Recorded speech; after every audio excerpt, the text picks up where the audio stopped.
he went in, that is, Mr. Putin went into eastern Ukraine with a set of assumptions that were not valid. But at the time, he thought they were. He said, we don't want to kill civilians. We don't want to destroy infrastructure. In fact, we want to wage a very limited campaign because our principal interest is in eradicating these radical elements in the East, putting an end to the hostile force that is being built up by the United States and NATO in eastern Ukraine, and come to some sort of agreement that would allow for the equal representation before the law for the rights of Russians living in Ukraine. He thought, well, we're fighting a brother Slavic country, and we don't want this to last any longer than absolutely necessary. And I think he believed that he would have a serious negotiating partner in Kyiv and in Washington. He was wrong. Everything has now changed. It began changing in the summer.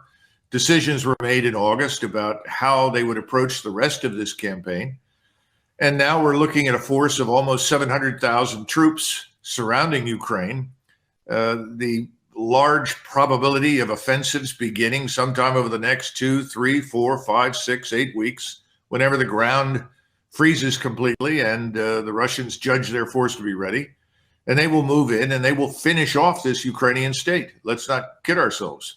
The regime in Kyiv is likely to be annihilated along with the remainder of its armed forces, which over time have become more and more radicalized to the point where now these so-called Azov Nazis and their supporters are not only murdering Russians, they're murdering their own people. And as we saw recently, they actually set out to kill Polish troops that were serving in Ukrainian uniform in Ukraine.